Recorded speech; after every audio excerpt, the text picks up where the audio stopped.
I'm gonna. Hey everyone, we were just going to jump on and talk about maintenance today. I know a lot of people may be getting close to maintenance, or they're just curious to know what that looks like. So we just thought we'd jump on and talk about that a little bit, and we can open up a chat on Facebook with questions that people have about maintenance. I'm going to post a link that walks you through transition. We won't go so much over transition today because I have a video that really explains that well. And when you're ready for transition, we'll walk you through that step by step. It's very, we're going to baby step into adding all the food groups back in, revving up your metabolism, getting your body used to burning carbs efficiently. And so transition is very important. I'd say my number one tip for anyone that wants to keep their weight off is make sure that you follow transition exactly. A lot of times, once you know that you're at a fat burn because you're eating fruit, then your brain kind of wants you to eat all the junk that you haven't eaten while you're in fat burn. But transition is just as much for your brain as it is for your body, because you're really baby stepping into making those choices yourself about what you're learning, what combinations of food to eat together. You're really, each week that you add a new food group, you're getting to explore and enjoy these foods that you haven't eaten for a while. And it's just really exciting. When you add food back in, it feels like you're eating candy because it's so sweet, and it's just fun, to try different combinations of protein and carbs, like apple and peanut butter, berries and yogurt, so you're really exploring like what good combinations will be for the rest of your life. And so as rushed as we all feel like we are once we reach our goal, like really just make sure you walk through transition. You stay away from sugar. I like to say that's the fifth step of transition. Don't add in sugar until you get past the grains. The fourth week is adding in bread and grains, and then add in a dessert here and there. But don't try to rush that process, because we really want to get your body used to burning carbs efficiently so the weight doesn't start coming back. We want to help you prepare mentally. So as far as maintenance goes, right now you guys are training on how to keep your weight off long term, how to maintain that weight. So I just want to talk about your goals really quick. So maybe just think back about what your goals are. Before you started, you probably thought about what you wanted to create with your health, what health looked like, what you were excited about. Maybe talked about some, activity goals, like maybe you'd like to go biking or hiking, or maybe there was a certain dress in your closet you really wanted to be able to fit into or feel confident in the swimming pool. So remember what those goals were, and let's not forget that, as you enter maintenance, because hopefully you have those goals and you're working on continuing to progress with those. And that's the whole point of maintenance. We got you to a healthy weight. That's the first step. And the rest of your life, it's not a finish line. We're still working toward optimal health, always improving, setting goals. And so it's great to have a goal for your next step. So if you are in maintenance, maybe upping up your exercise or exploring new activities, and also not just healthy body, but really working on creating a healthy mind, so making sure you're taking time for relaxation and stress and, all those things. And so let's talk about a few things that are really going to help you.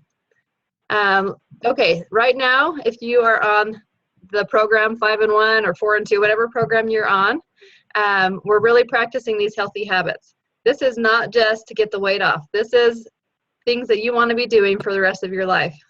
So hopefully you're getting into those habits. And once you get to your goal, we want to keep up those habits. A few really important ones are eating within an hour of waking up. That's something that you do right now if you're on the program. You want to keep doing that once you're in maintenance. That really gets your metabolism going and your blood sugar balanced right away when you wake up. And I really noticed that your first meal of the day kind of sets the precedence for the rest of the day. So if you wake up and have a donut, you're most likely going to be craving sugar throughout the day. So you want to eat something healthy in the morning. I like to do more protein, like eggs. You could do eggs and a piece of whole grain toast, or egg or a protein and a carb together. But make sure you have a good source of protein within an hour of waking up to just get you off to a good start. If you can include vegetables in your breakfast meal, that's great too, because your body's kind of going to crave whatever you eat in the morning. It's going to kind of crave that same thing during the day. So if you start off healthy, that's great. I still eat a meal replacement every morning, just because if I'm investing in my health first thing in the morning, I'm more likely to stay on track throughout the day. So I usually have a shake or a hot cocoa in the morning. If I'm running out the door, I just grab a bar and eat that, and just know that that's a great balance, getting me off to a good start. So don't feel like you cannot use meal replacements in maintenance. People that use meal replacements keep their weight off much better because they have that nutrition.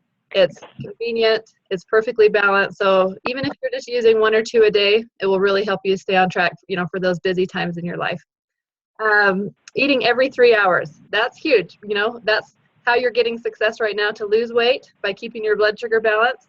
That's how you're going to keep your metabolism running in maintenance. So making sure that you keep up with the habit of eating every 3 hours and having a protein every 3 hours. So protein and a healthy carb. So that's important to keep up with that habit. So when you go to the grocery store, loading up on protein so that you have those convenient for you. And we'll go over some of those proteins, what you'd want to do. But just planning ahead and being prepared so that you can do that. Having snacks in your purse, like some almonds. I always grab string cheese and some fruit as I'm walking out the door for my kids if we're going somewhere. So we have some healthy snacks. Also, drinking your water.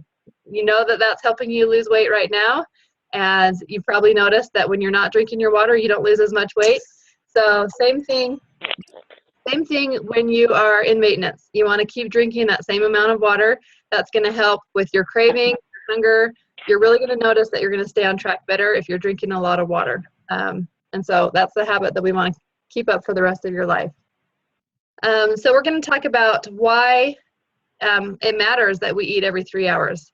So there was a study done that had 2 groups of people, and what they did is, and let's see, this study was done by David Jenkins. We'll throw that out for him. He's a doctor at University of Toronto, and they had 2 groups of people, and one group ate every 3 hours, and one group ate every 3 hours. The same foods, same amount of foods, but they split it up into 3 hours. And you can see this graph here that I have on my screen, and it just shows your blood sugars.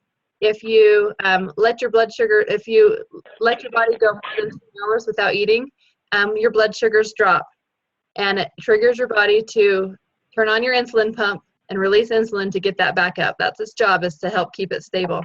And so anytime your body has to turn on its insulin pump, that triggers your body to store fat the next time you eat. Also, one reason why you want to keep your blood sugars balanced is if you let your blood sugars drop, you're going to be craving those fast carbs to get that blood sugar back up. So you're going to be craving sugar. You're going to be craving bread and flour, because that's what's going to spike your blood sugar more.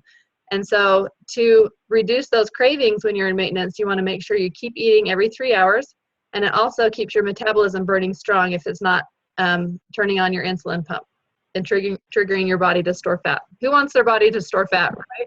So this is really going to be the key to keeping that balance and keeping your metabolism running strong.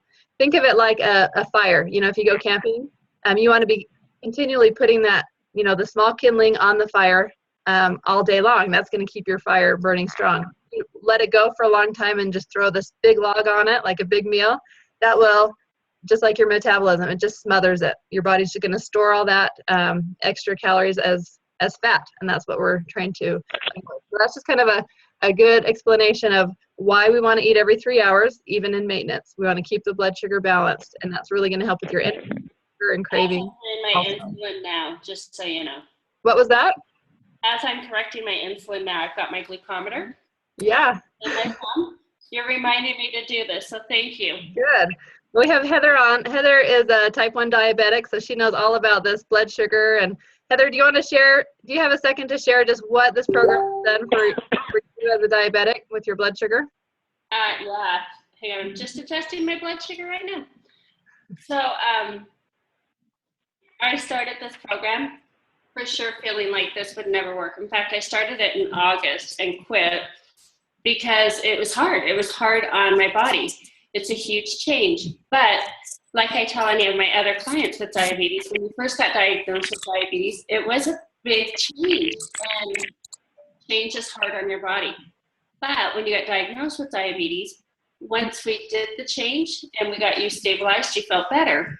Well, now we're doing it again, but in a slightly different way. So I've been doing this program since Christmas. I've lost 66 pounds. And it's funny because I have type 1 diabetes, and people are like, oh, is your diabetes gone? Yeah, no, because I have type 1. It's never going to be gone. I've had it forever. But I'm on 1/3 the insulin before. I rarely go high anymore unless it's a user or a arrhythmia pump. And when she talks about eating the 6 small meals a day and that long, we blood insulin by 28%. She is absolutely right. This has been life-changing. I told my husband, if I feel this good for the rest of my life, I will never go off this program.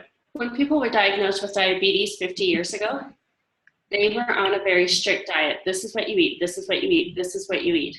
And they did it. And now we have so many options, and they give themselves insulin, that the way people view diabetes now is different than ever before. So even though their blood sugars are controlled, they're not controlled overall. And something like this can be huge. I help a lot of people with type 1 diabetes. It's a little bit more maintenance for me, but my husband's a doctor, and so he is super good about helping them too. And it is unbelievable what it does for diabetes. You can't do the 5-in-1 sometimes. You have to continually shake it up. If you have questions, call Liz, and she can contact me, or you can contact me on Facebook. It is unbelievable. Thanks, Heather. I have a big group of people in another Zoom room waiting for us. So I'm just sending them the link real quick. Thanks so much. That's so amazing that you can find something that you can balance your blood sugar through food. You know, with being diabetic, were you kind of dependent on your insulin just kind of throughout the day? Did you have explain what diabetics do, like when their insulin drops? Like what do you do now versus before when your insulin drops? Okay, so a diabetic, it's changed now. So when my insulin dropped, you would have orange juice. Well, most diabetics will grab a Coke. I'm not gonna lie. But the fastest thing is orange juice. So when I'm on the 5-in-1, the first thing I'll grab is a shake, because it'll get into my system the fastest. If I'm low, I'll drink 2 shakes too. It's not the end of the world. I have to be healthy. I really wish I had makeup on right now, by the way. You look beautiful. And then, so what a diabetic does is they take Lantus or Livermore at night, and that keeps their blood sugar level throughout the day. And then every time they eat, and it spikes up, you can see it in there. Every time they eat, they count how many carbs they're going to have, and they give themselves insulin for what they're going to eat. And then they have to correct before they eat. So if they're over, they correct, then they calculate what they're going to eat, give themselves insulin, so that when they go up, they stay level. I don't have to do that at all on this program. And I still have to correct a little bit here and there, but the foods are perfectly balanced. They don't spike my blood sugar, and the lean and green obviously doesn't have carbs in it, so I'm fine. So I just really check in the morning and night, and where I was giving myself corrections of up to 8 units, I just corrected with 1.5 units, which is unbelievable. So I'm on 1/3. So a diabetic gives themselves insulin every time they eat, just to make sure they don't spike up. And that is why it's so effective on this program, is because you don't have to give yourself as much, and you don't spike up. Overall feel better. They don't get the headaches. They don't get the I want to go to sleep. Their energy goes up. You're not as lethargic. Sorry, this is about diabetes. That's awesome. Thank you for explaining that, because a lot of people don't realize, this program is perfect for diabetics, but they don't realize that, that benefits everyone to keep their blood sugar balanced and keeping their energy level stable. And so luckily, if you don't have diabetes, your insulin pump, works really well, and it's designed, to help keep your blood sugar balanced.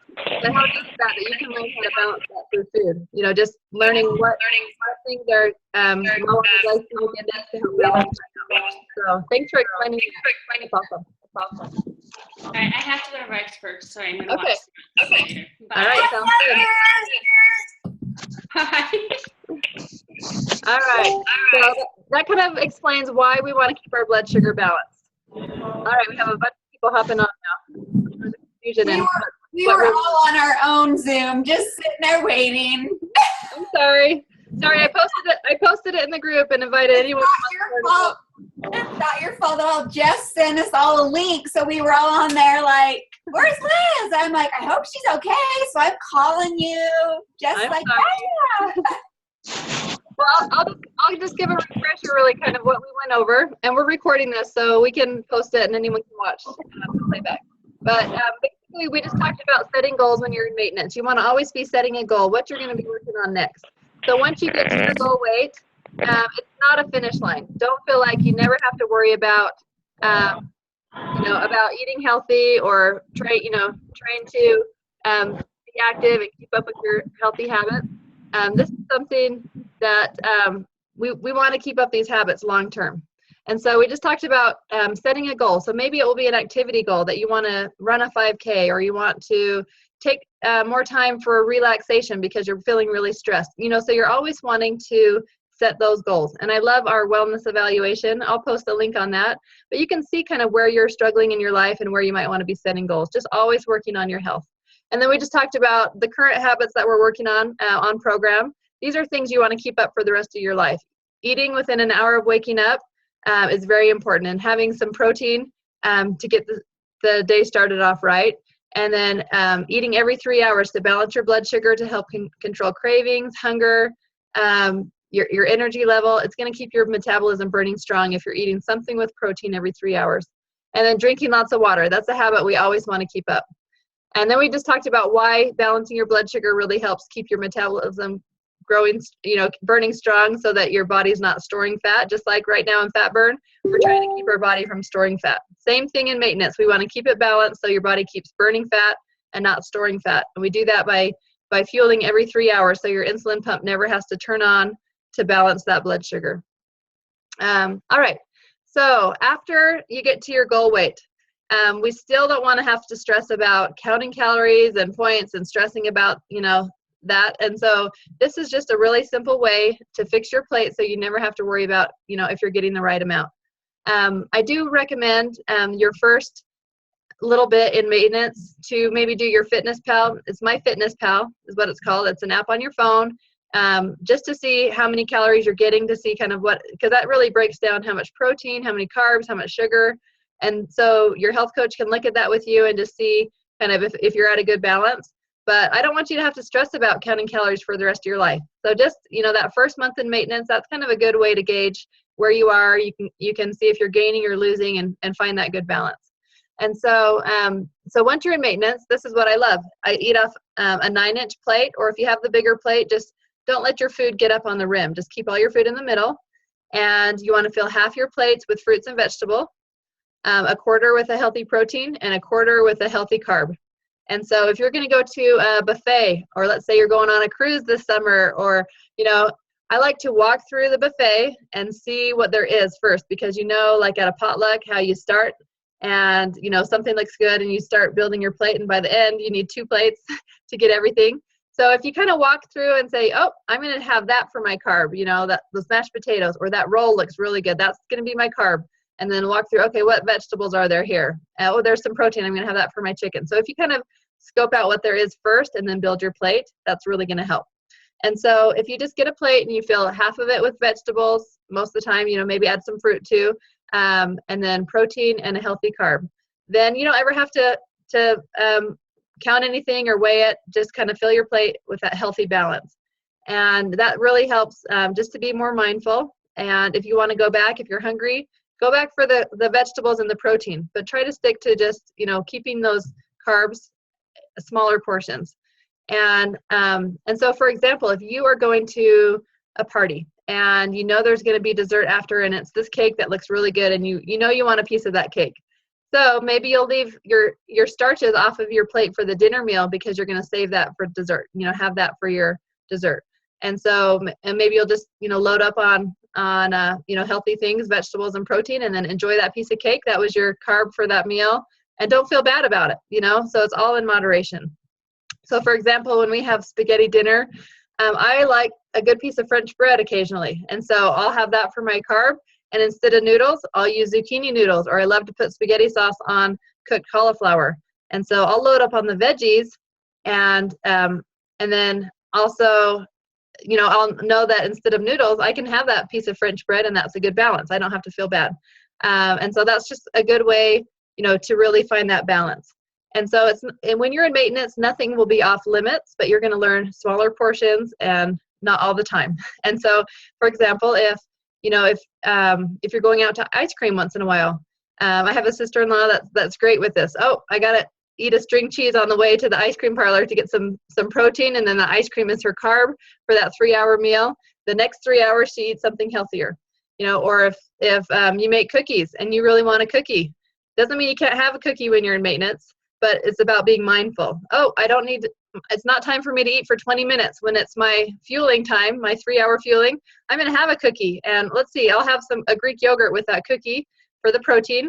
I don't need to feel bad about having a cookie, and I don't need to eat 12 of them because I'm going to start again tomorrow eating healthy, but I'm going to start being mindful. So I'm going to have a cookie. If I want another cookie, I'll wait 3 hours and have that for my next meal. But it would be better to choose a healthier carb the next 3 hours, but that's just a way that you can learn how to eat things that you enjoy. Make sure you have protein with it. Eat a small portion. The protein will help keep you satisfied and full, so you don't have to eat 12 cookies. And then tell yourself, I can have more. I'm going to have that again in 3 hours. I'll have another one because it was so good. Or maybe you'll have something healthier like some vegetables or some fruit for that next 3-hour fueling. But that's just a way that you can kind of feel like you can enjoy things that you like. It's not going to be every fueling that you have, a sweet, but it's all about being more mindful. And so that's really going to help just to kind of relieve some of that stress from your brain. And because we want to avoid that yo-yo. So that's one thing I really like is just, knowing that you can have things. If you're going out to dinner, let's say you're going to the Cheesecake Factory for dinner on a special date, everything's pretty high in calories there, but maybe you have this meal that you love there and it's 1,000 calories and you haven't gone there for months, but you know that you want this meal. So it doesn't mean you starve all day to save up for those calories, but maybe you'll eat meal replacements throughout the day to, keep your blood sugar balanced, and then go and have that meal.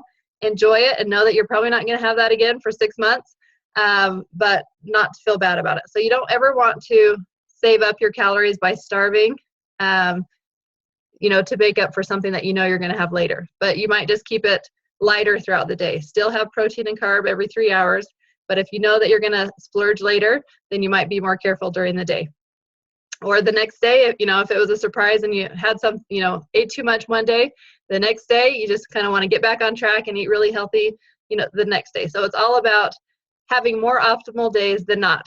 So we're never going to be perfect, but we just want to have more optimal days than not. So so hopefully that helps to kind of understand how you can fit, your favorite foods into maintenance. All right. So once you're in maintenance, we call it the optimal health phase. We don't like to maintain anything. We always want to be moving forward. So that's kind of how we like to say it now instead of maintain, because we always want to be moving forward. But when you're in this optimal health phase, this is a great list of things to have on your fridge. So a list of proteins, a list of your favorite carbs, and you can add things that you like that are healthy on this list too. But this is kind of like elementary school where you had to connect the lines. But there's no wrong answer here. Every 3 hours, you have something from the protein list, match it with something from the carb list, and you're set. So a protein and a carb every 3 hours. So that might be like a piece of whole grain toast with some peanut butter for breakfast, or an egg. It might be some black beans with corn. That's a carb and a protein. It might be some cottage cheese with some apples and cinnamon on top, or pears. I love that. Or Greek yogurt with berries. So you're going to learn through maintenance or through transition what combinations of food you like.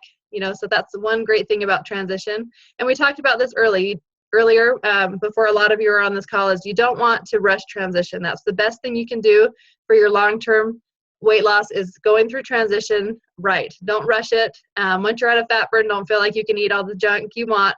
Each week is important that you're really learning to enjoy each food group. You're learning what combinations of food to eat together with protein and carb. When you add fruit in, you'll get to explore, berries and yogurt, cottage cheese and fruit, string cheese and an apple. That's an easy thing to grab. And so I tell my clients, wait until the 4th week, after you do the week of grains, and I'll attach this link that explains transition really well. But after that week of grains, then comes sugar. So don't, just because you're not in fat burn, don't feel like you can sit and eat candy through transition. Wait, that's the 5th step. to add that in, because we really have to get your brain wrapped around this healthy eating thing and making your own choices before we let that sugar take over. And so, so try not to add all those desserts in, or, until you've gone through transition. So just because you're in fat burn, you don't want to give your brain a free for all, that it can just have whatever it wants. So that's my number one tip about keeping your weight off, is go through transition. All right. So we talked a little bit about glycemic index. This is in our books, but you can also search this on the internet, just glycemic index. There's even an app you can get on your phone for glycemic index, and you can look on there and see what foods are lowest glycemic index and what foods are higher. And that's just the number that that your body reads as sugar. So 100, your body reads that as straight sugar. Lower, that's not going to spike your blood sugar as much, because your body doesn't see that as much sugar. So for example, cooked carrots are 80. That's, your body almost reads that as pure sugar, cooked carrots, compared to raw carrots are only 30. So that's a lower glycemic index food. So raw carrots are much better to eat than cooked carrots. So you could, anything that's in the green section, you could eat all the time. You want to do most of the time those things in the green section. Anything that's in the orange or the red section, those for sure you want to pair with a protein, because those things would spike your blood sugar and make your body store fat. So if you're ever going to have watermelon, that's 76. Your body reads that as 76% sugar. It's going to spike your blood sugar. So you want to have maybe a string cheese, or make sure you're having a piece of chicken with dinner with your watermelon, so that it balances it out. You ever go to, for example, Cafe Rio, where you have like the rice and the tortillas and all those carbs, you want to make sure you have some beans, like black beans, when you have rice. That helps balance it out, because rice is like pure sugar. Black beans have protein that will just help kind of bring that sugar level down. And so it's good. And that's why we say protein, because protein helps bring that sugar level down.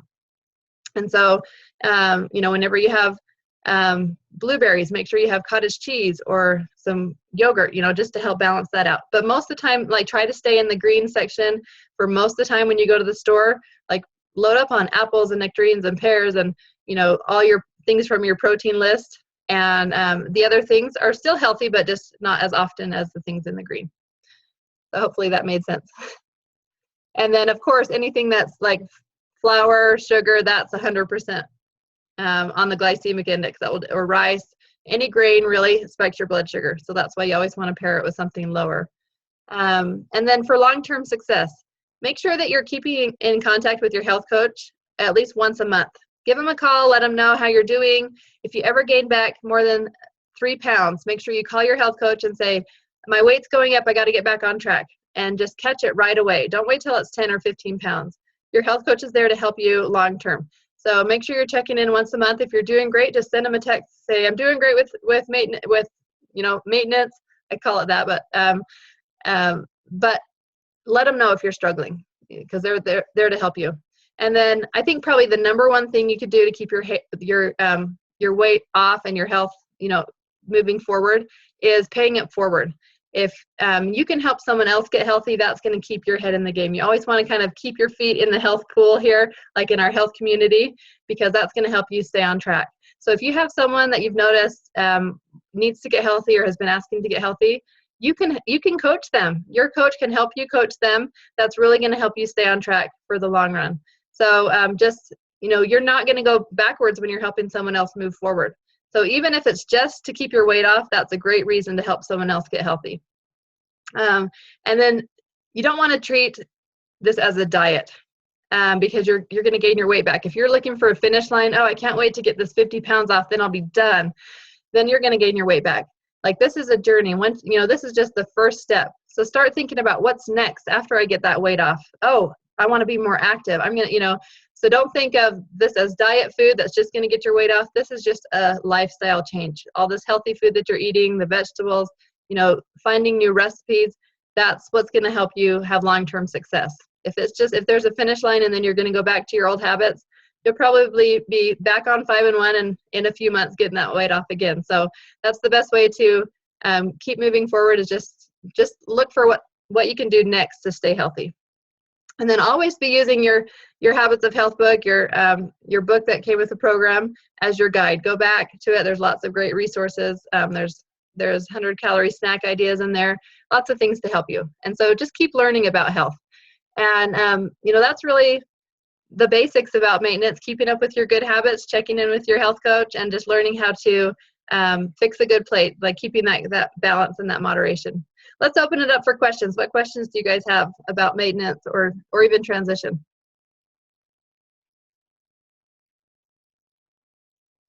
I'll unmute everyone. That will make it easier. Okay.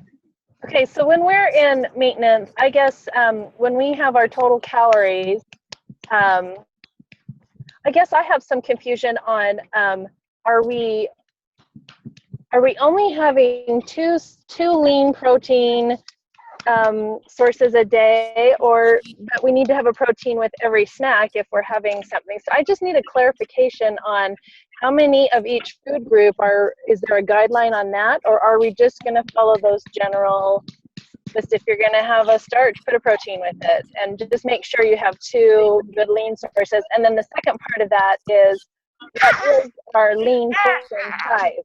On 5 and 1, we're 5 to 7 ounces of protein, but is it the same when we're in maintenance or less? Good questions. Okay, so all right, and if you have a lot of background noise, feel free to mute yourself and then unmute yourself if you have questions. But so those are great questions. So with transition, we'll figure out how many calories you need to be able to maintain your weight loss.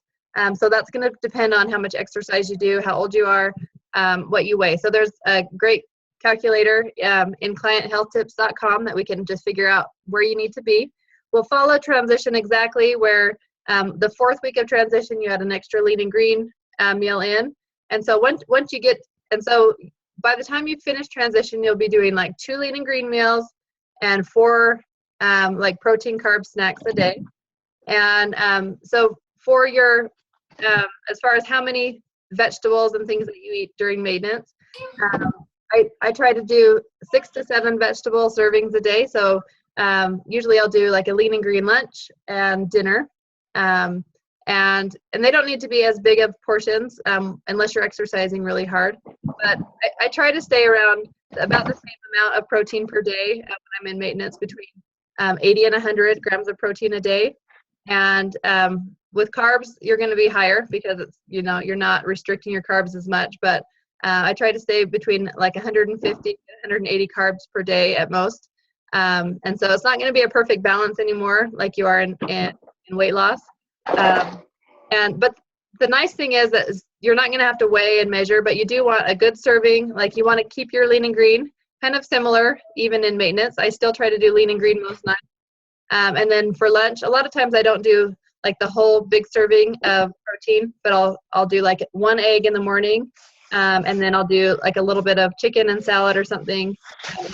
So it ends up being about the size of 3 meals and then a carb and a protein each 3-hour fueling. And I like to get at least 6 grams of protein for those in-between fueling. So that would be like a serving of almonds has 6, an egg has 6, a string cheese has 6. So that would be easy things that you could just grab. And it's good to try to keep your carbs. It's not ever going to be balanced like it is now unless you're doing a meal replacement. But if you're eating something with a lot of carbs, I like to just add a little bit more protein. Sometimes I'll do like just a protein shake, because that has a lot of protein in it, like a scoop of protein powder. Just if I'm having a dessert, for example, and I know that has 60 carb in it, then I might drink a protein shake that has 35 grams of protein just to help balance it out a little bit better. But it's never going to be perfect. Does that make sense? Yes, it does. Thanks. And then with the fruit, I try to do 2 pieces of fruit a day in maintenance, and I try to eat them earlier in the day, because fruits, I try to keep my carbs lower at night, even in maintenance, because that's when your body will store that as fat if you eat it like before you go to bed. And so if you're eating those higher carb things earlier in the day, you're going to burn those off before you go to bed. So I might do toast in the morning, and then I don't do bread at night. Or I'll do, once in a while, I might have a piece of pizza with a big salad and lots of cottage cheese. But most of the time I try to keep it lean and green at dinner time to keep the carbs lower at night. That's just kind of a trick that I found really works for me. So with fruit, I try to eat fruit for breakfast and lunch, and then, try to keep the carbs lower at night. Unless it's berries. A lot of times I'll do Greek yogurt and berries at night because berries are really low glycemic fruit. So that won't spike your blood sugar. So I still, just from what I've learned on doing the 5-in-1, I try to continue kind of those habits of, drinking lots of water, keeping my carbs lower, especially at night, and trying to get more protein. But it doesn't have to be an exact, that's why I kind of like that MyFitnessPal at first, just to kind of figure out about where you are, because if you're having, if your carbs are so high and your protein's so low, that's not a good balance. So trying to keep it, in a close range is really helpful. So, and then, sticking with serving sizes, making sure that you're taking out, like if you're going to have tortilla chips and salsa, taking out one serving size and sticking with that, not eating it out of the bag. So trying to, have smaller portions. That's a big thing too. So, but that's a great question with your protein. Once you get to that last week of transition, you're already going to be having 2 full lean and greens. And so you can split that up throughout the day. You can eat it twice a day, and then just kind of do a smaller protein and carb balance throughout the day. But it's not going to be as exact as it is when you're trying to lose the weight. Okay. So did you have any other? How late do you have your last, if you're doing your in maintenance, how late in the day do you have your last either replacement meal or, your string cheese and fruit or whatever? How late in the day do you do that? Yeah, I like to eat within an hour of going to bed to balance my blood sugar, only if it is something that's balanced. Like a meal replacement is a great thing to eat an hour before bed to get your blood sugar balanced before you go to bed. You wouldn't want to eat a hot fudge sundae an hour before bed because your body will store that as carbs. So when you hear like don't eat after 6, they're mostly, what they're saying is you don't want to eat a lot of carbs late at night because your body will store that. And it's not good to have a big meal, like a small snack, like half of an apple and a string cheese. Or I like to do plain Greek yogurt. I'll sweeten it with a little bit of Splenda and vanilla and some berries. I'll do that at night, or a Greek yogurt for bed. So I usually have a snack about an hour before I go to bed, as long as it's about 100 calories and it's carb protein balance, then that's helpful. Just get your blood sugar balance as it's kind of keeps your metabolism running longer into the night, just like right now and on 5-in-1. That's the purpose of that. So keeping it 100 calorie snack that's carb protein balance, then you don't have to worry so much about how late you're eating that. Do you ever just have a protein and not do the carbs with it? Just I do. Protein? Yep. I do. Like sometimes I'll just have a string cheese. Most of the time there's not many things that just has protein unless it's like just chicken or very lean meat. Lean meat would just have protein, but even a lot of things have a little bit of carbs, but a lot of times I'll just do a string cheese or something. Or same thing with if it's something on the very low glycemic, sometimes I'll just have an apple. But I try to do a carb and a protein, but it's much better to just do a protein than just a carb, just because it's going to keep you full longer through the day. Okay. You can kind of tell how your body works. Some people can really feel their blood sugar drop if they don't have a little bit of carbs to keep that up. And so for me, I feel fine having just a string cheese in between a meal, but I feel better having like a little bit of a low carb thing with it. Really helps to keep the blood sugar stable. So, Okay. And I think planning ahead is big. Like, so when you go to the store, we talked about this list here. Let me scroll back right here. And so when you go to the store, you just always want to make sure you always buy eggs, Greek yogurt, low-fat cheese. You always want to have like almonds or healthy nuts, cottage cheese. I do a lot of egg beater, low-sodium jerky to keep in the car. Those are just, you want to have those healthy proteins on hand because carbs are so easy to see, anywhere. You can get carbs from fruit, vegetable, or grains. But protein, you kind of have to plan ahead to make sure you have those. So go to the store, just always load up on proteins. Make sure you have lots of protein so that it's easy just to, every 3 hours have. So, great. Any other questions at all? And I think one thing for maintenance is, we talked about using the meal replacements in maintenance, so you always have healthy snacks for grab and go. I always have bars in my car. When my kids are complaining that they're hungry, I'll hand them a bar so we don't have to go through the drive-through. But just that's how you're going to be successful, is planning ahead, making sure that maybe you have like 100-calorie portions of almonds in your purse. So if you're hungry, you can eat a little bit of almonds, or I like to just baby carrots, throw some in a bag with the string cheese on my way out the door. Just having something so that you're planning ahead to be successful. And then having your go-to, if you need to grab something from a drive-through, just having those go-to things that you did while you're on 5 and 1, those are great things to continue to do. So I'll go to Chick-fil-A and get some grilled chicken with some salad, chicken bites and a salad, or just having those things that you can go and grab, so you don't have to choose worse options. So good. Any other questions at all? Okay.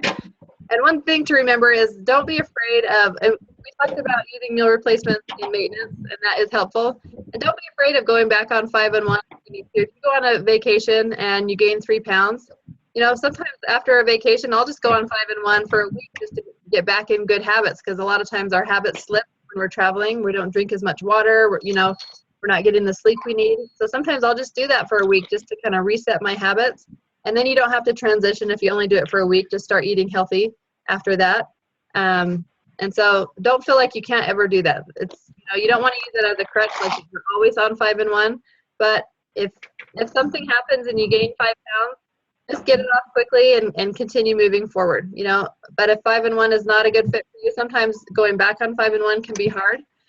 Once you've already done it once, it's hard to stick with it sometimes. Sometimes people do great. If it's not a good fit for you the second time, talk with your health coach. There's other things, you can do to be forward. So just make sure that, if the weight does start coming back, catch it right away. Don't let it turn 10, 15, 20 pounds.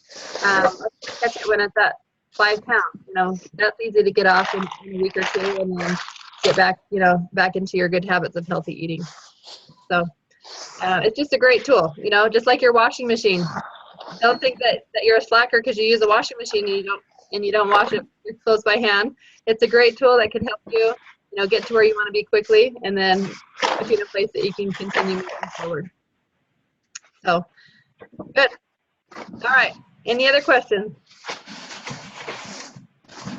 Okay. Well, I'll post this recording on our group, and also the link for transition. And just make sure when you're ready for transition, you're working really closely with your health coach. You're going to be working more closely with them during transition than when you're on 5 and 1, because that's really when you have to start making those own decisions, and you want to really make sure that you're on the right track. And so work closely with your health coach, and then make sure in maintenance that you're checking in. Every month, let them know how you're doing. If your habits start to slip, I like to set a goal at the end of each day. Oh, I didn't drink water very good today. Tomorrow I'm going to do better. That's my goal for tomorrow. Or at the beginning of the week, I really want to exercise more. Make a plan. So always be setting goals to be moving forward. So, great. Well, I'm excited for you guys. You guys are just what great inspirations you are. What great examples. And this is fun. This is really good. So that you can explore so many more options in your life, and it just really clears your path to to opening up more opportunities. And so be setting those goals. Think about what you want to create in your life, and don't stop creating your life once you get to the goal. This is just, so we're excited for you, and just let us know. We'll start a chat thread. Let us know any other questions that you have in here. All right. And Nancy, one thing I was thinking, your question about how many of each food group to eat. One thing I really like for people that struggle with that is we have a checklist, a 1,500 calorie and an 1,800 calorie checklist that we actually use for nursing moms sometimes. And that's a great thing to use for maintenance. Just make sure you're getting like that amount of calories, and it tells you how many servings of each food group to be eating to get that amount of calories. And so that can help, you know, if you're worried that you're not kind of in a good balance with your food groups, you could use that checklist. And that's in the client resource up at the top, that simple system for clients. There's a transition checklist actually right in there that you can do. But when you're going through transition, you won't have to worry about that because it's very laid out, and it's good to combine. You know, a lot of times adding all that extra food in, it can be hard, but if you're combining, like you're adding milk and berries to your MetaFast shake, that gets a dairy serving and a fruit serving right there out of the way. And so sometimes just making sure you're combining things together to make sure you're getting all the food groups can be helpful. But I'll find that checklist for you, Nancy, and I'll put that with this also. Okay, thanks. Yep. Hey, you guys have Thanks, a great Liz. day. Appreciate you. Anytime.